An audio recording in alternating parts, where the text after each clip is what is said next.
Yes, hello students.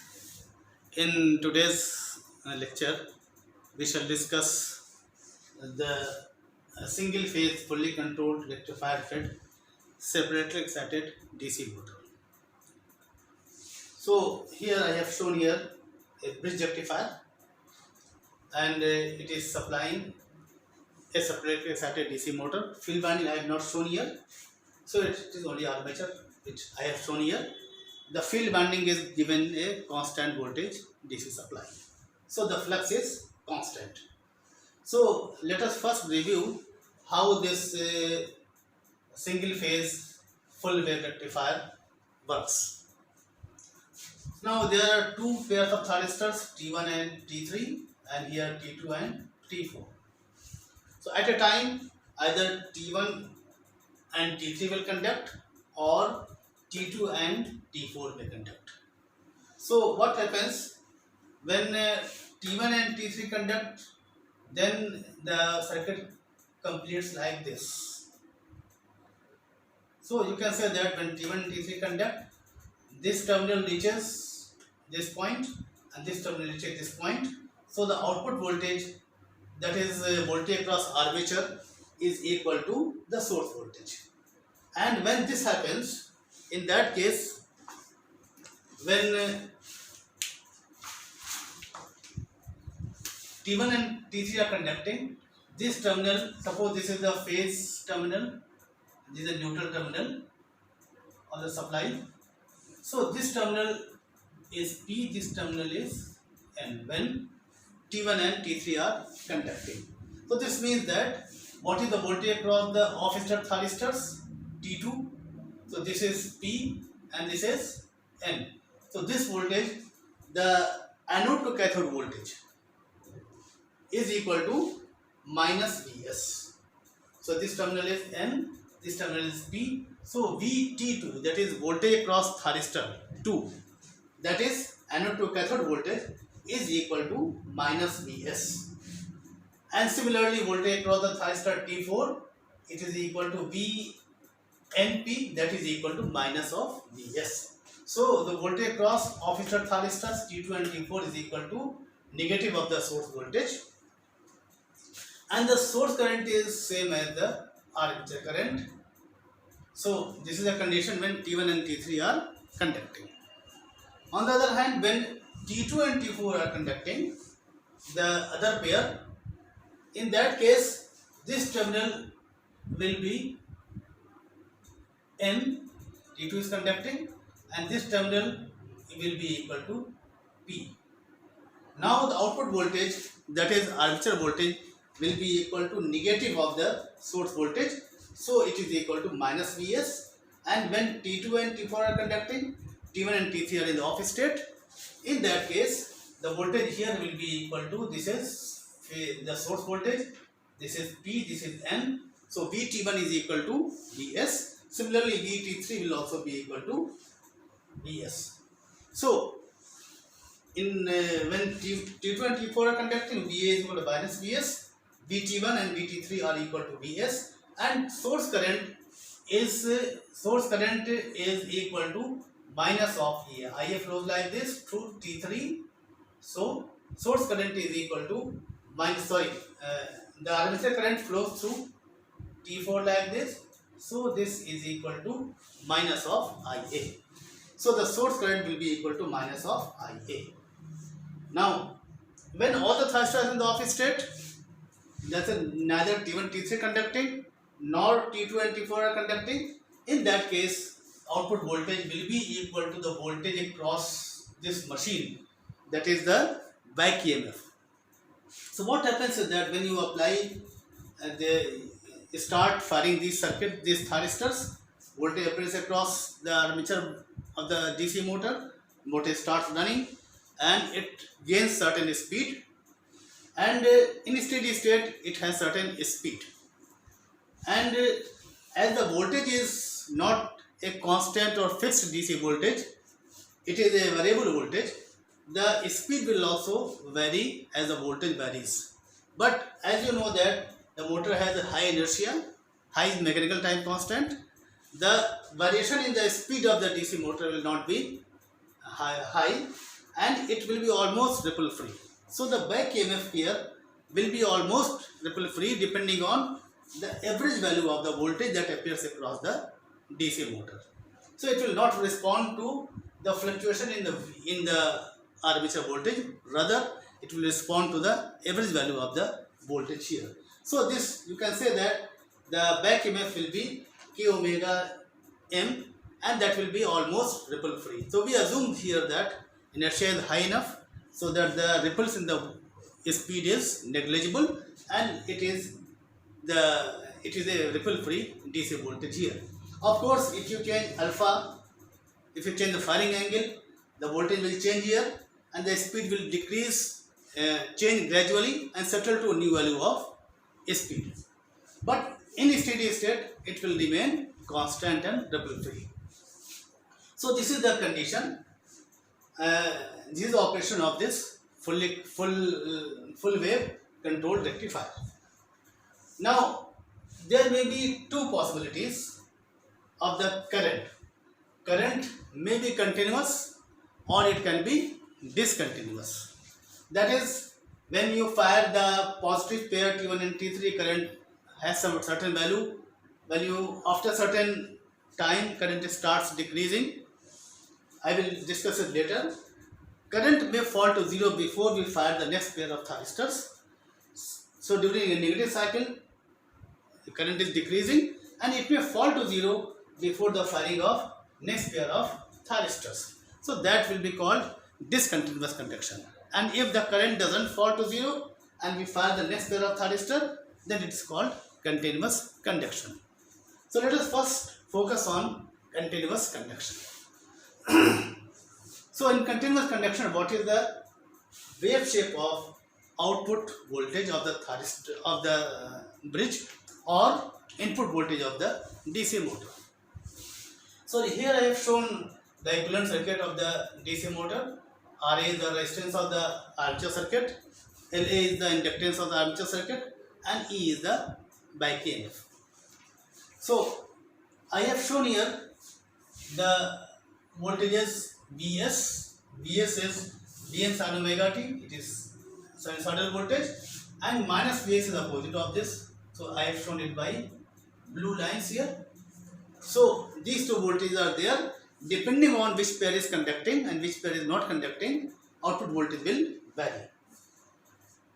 Now for operation of the full wave rectifier, we give the firing pulses continuously from alpha, that is the desired firing angle, till the end of the cycle, pi plus alpha, rather alpha to pi, and the other pair, that is T2 and T4, are given the firing pulses from pi plus alpha to 2 pi. That is, during positive half cycle, T1 and T3 are given firing pulses, and during negative half cycle, T2 and T4 are given firing pulses, and the starting of the pulse is delayed by the desired angle alpha, depending on what average voltage we want and what speed we want from the motor. So this is the case. So let us assume that the conduction is continuous. In that case, either T1 and T2 will conduct or T2 and T4 will conduct. So let us assume that from the previous cycle, T2 and T4 are conducting, and at this instant of time, we had given the firing pulse to the thyristors T1 and T3 simultaneously. So in the beginning, when T2 and T4 are conducting, in that case, output voltage will be equal to minus of Vs. So let us draw the waveform. So it is minus Vs. So during this interval, output voltage is equal to minus of Vs. Then at omega t, and when T2 and T4 are conducting, voltage across the thyristors T1 and T3 is equal to Vs, and you can see that Vs is positive. This means that T1 and T3 are in the forward bias state, and they are not conducting because we have not given the firing pulse. We have given the firing pulse at this instant of time, and thereafter they will start conducting, and the output voltage will become equal to Vs. So after this, output voltage will become equal to Vs like this. And what happens to the voltage across the earlier conducting thyristors? As soon as we trigger T1 and T3, this situation comes. Output voltage, the voltage across thyristor T2 and T4 is equal to minus Vs, and this is negative. So as soon as we trigger T1 and T3, T2 and T4 become reverse biased, and the current flow shifts from T1 and T3 to T2 and T4. So output voltage will be equal to Vs, and it will remain Vs. And as you know that thyristors are latching devices. Once conducted, they will not turn off unless the current falls below holding current. So I will explain it later. Current will not fall to 0 here. So T1 and T3 will continue to conduct unless we fire the other pair of thyristor, and which we do here at pi plus alpha. They give the firing pulse to T2 and T4, and as soon as we do this, output voltage will become equal to minus Vs. This is minus Vs. And when T2 and T4 are conducting, voltage across T1 and T3 is equal to Vs, and Vs has become negative here, so they will turn off immediately. So as soon as we trigger T2 and T4, T3 and T1 will turn off. So output voltage will be equal to minus Vs, and it will remain so till we trigger T1, T2 again. So output voltage waveform is like this for value of alpha that I have shown in this diagram. So this is the output voltage waveform. Now, now during this interval, what is the average voltage across the armature? Now you know this wave shape. You can see that the wave shape is repeating after this. So the frequency of output voltage, frequency of variation of output voltage is double the frequency of variation of the supply voltage. Supply voltage completes one cycle here, whereas the output voltage completes one cycle here. So frequency of output voltage is double the frequency of input voltage. Now let us try to find out what is the average value of the voltage that appears across the motor, because the motor's speed will depend on average value of the voltage. So you can just integrate it 1 upon pi alpha to pi plus alpha during this interval. You can take any interval for integration. One full cycle should be there. So from alpha to pi plus alpha, output voltage is equal to Vs, that is equal to Vm sin omega t. Just put the value and you will get the value here as 2 Vm by pi cos alpha. So output voltage will have average value equal to 2 Vm by pi into cos alpha. Depending on alpha, you will have certain value of average voltage. So let us indicate this average voltage here in this diagram. Let me use this color. Suppose the average voltage here is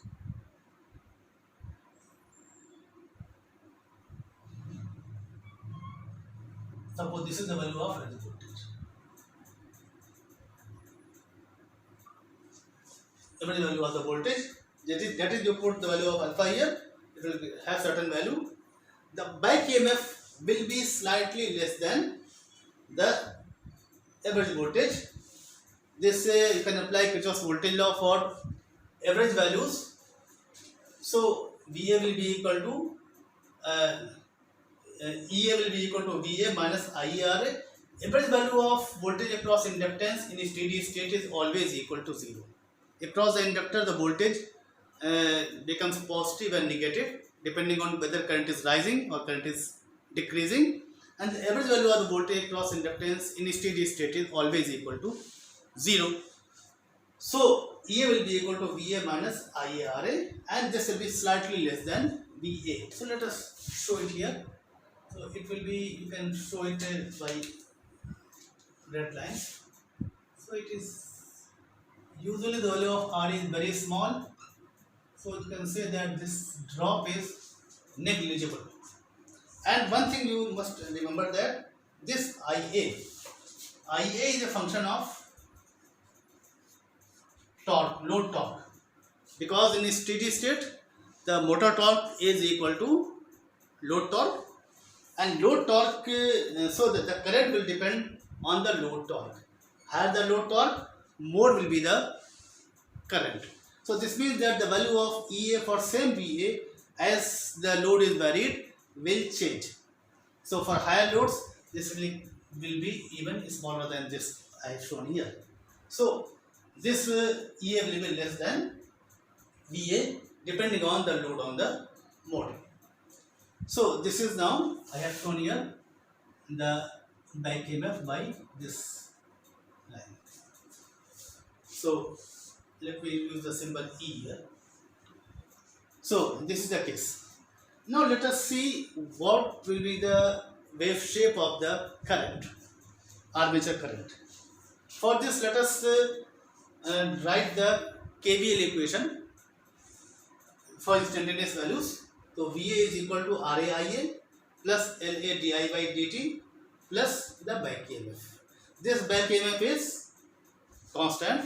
So this is an example of RLE load. So from here you can write di over dt as VA minus E upon LA. The drop in the resistance is very small and can be neglected. So let us assume that this drop is negligible. In that case, di over dt will be equal to VA minus E upon RA. VA is the instantaneous value of armature voltage. Now there are various situations you can see here.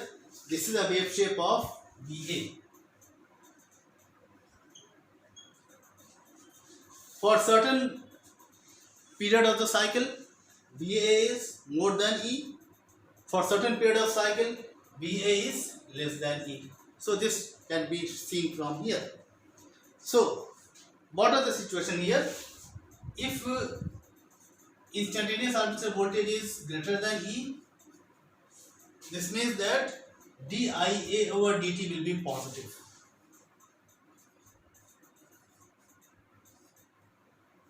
This implies that IA will increase. So during that period where VA is more than E, current will rise.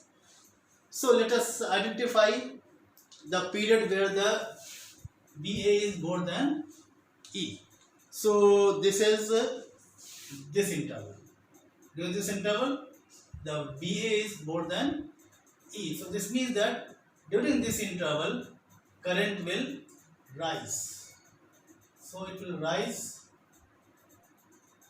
like this. So during this interval, current will rise.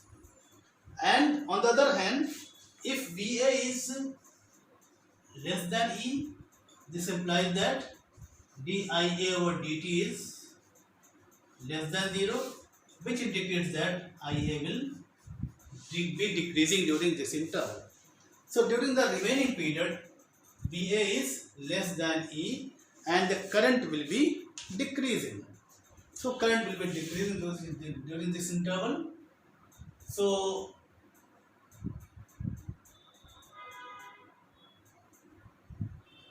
like this. Again after this, VA becomes more than E, current will start increasing.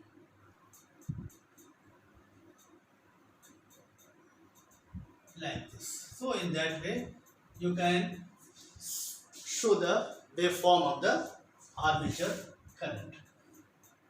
So this is the waveform of the armature current. So during this interval, current is rising and the peak will be at this point where the decreasing voltage, armature voltage becomes equal to back EMF.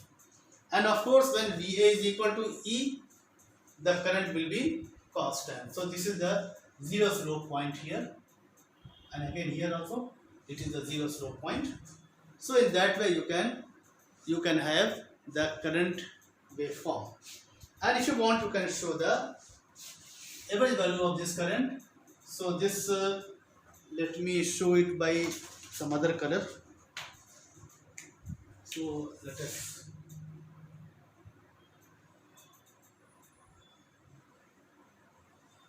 this is the wave shape of or the average value of the armature current. Of course, when the load changes, the wave shape will shift downward. For example, the load decreases. This means that IA has to decrease, so the wave shape will shift downward. On the other hand, if the load increases, average value of I has to increase, the wave shape will shift upward. So that is the wave shape of the armature current.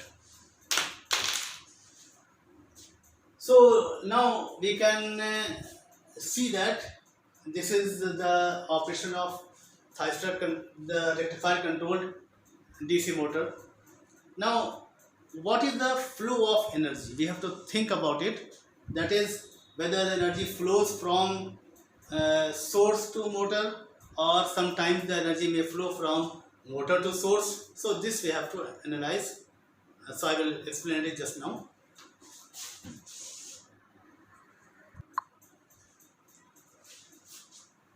Now let us see how the power flows in this circuit. You can identify different parts of the cycle here. So I have shown here that during this interval alpha and the instant when the decreasing voltage becomes equal to back EMF, that instant I have shown by gamma.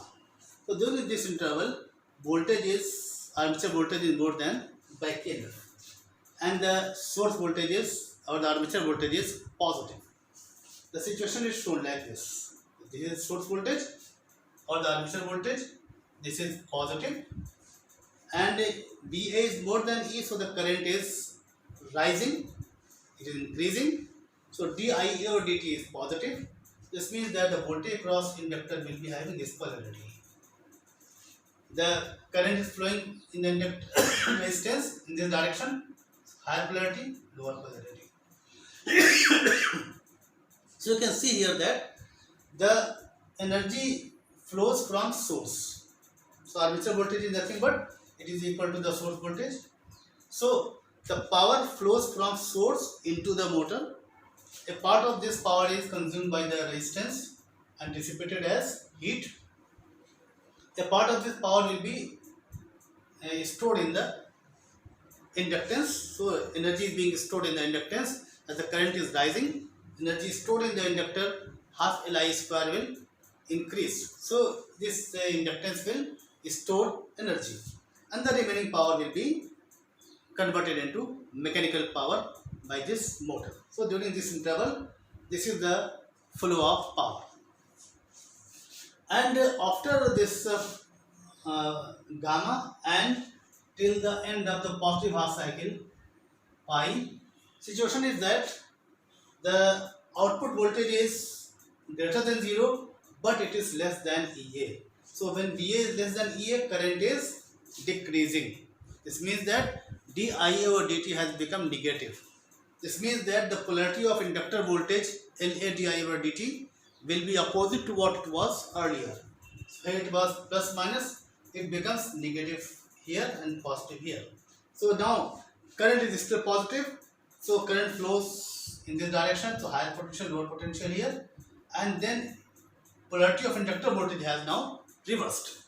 So you can say that energy still comes from the source and it is partly dissipated as heat in the armature resistance, and now this inductance, it is now releasing the energy.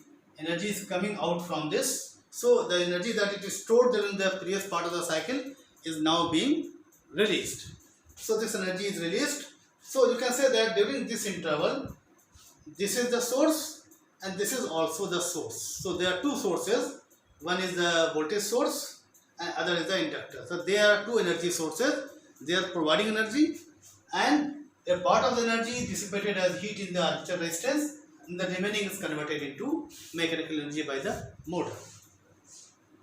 In the earlier part, this was the source and all the others were sink. RA was dissipating energy, LA was storing energy, and the motor was converting this energy into mechanical energy. Now the third part, when voltage has become negative, Vs less than 0, and of course it is less than E also, so the current is still decreasing. The polarity of inductor voltage remains same as it was here, but the source voltage is now having opposite polarity like this. The source voltage, armature voltage, which is equal to source voltage, is negative polarity here. So source voltage has reversed. So this is equal to, this is equal to Vs. So it has now reversed. Negative cycle has begun. So you can say that current still flows in the same direction. Now you can see that what are the various sources and sinks here. The current flows like this. So current, the polarity of resistor voltage is always like this, because current always flows from higher polarity to lower polarity. This means that this is the polarity of resistor voltage. So this is absorbing energy. So this is a sink. What about inductor? Energy is coming out from the positive terminal. So this inductor is behaving as a source. And what about this? This again, energy is coming into this in the positive terminal. So it is absorbing energy and converting this energy into mechanical energy. So in this case, in this part of the cycle, this is the source, and this the power source connected here is also absorbing the energy.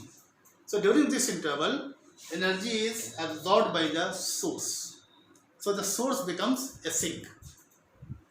So you can say that energy stored in the inductor is released and it is sent back to the source. So this is what is known as reactive power. A part of energy which was stored in one part of the cycle is returned back to the source in the other part of the cycle.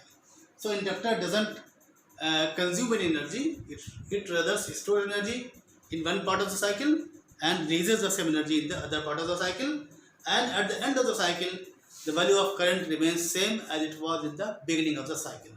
So the energy level at the two ends of the cycle is always same in steady state. So in that way this circuit behaves. So if you want to summarize, you can make a table like this.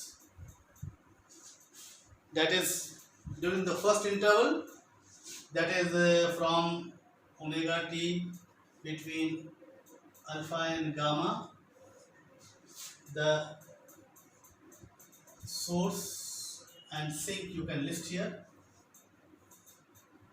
So during this interval you can say that the armature voltage, that is the source voltage, is the source and the others are sink. So RA, LA and E, all the three are sinks. Energy is supplied by the source and consumed by these sinks. And during the other part of the cycle, between omega t, gamma and pi, the source is the voltage source Vs and the inductor is also a source, and the sinks are RA and the back EMF. And for the remaining part of the cycle, between pi and pi plus alpha, the source is inductor and this voltage source is a sink, RA is the sink and E is the sink. So in that way energy flows to and fro from source and motor. So you can say that this energy is the reactive energy, but overall this so that is during this interval it is the regeneration, that is the energy is being sent back to the source. But overall the machine behaves as a motor, and the average energy in one cycle is positive, that is the energy is flowing from source to the motor and the machine behaves as a motor. So in that way you can say that this is a motoring operation. Actually in the generating operation things will be different. So the machine behaves as a motor even though during one part of the cycle energy may flow from motor to the source. So this is a brief description of the circuit, that is the single phase fully controlled rectifier fed separately excited DC motor. So that is all for today. Thank you.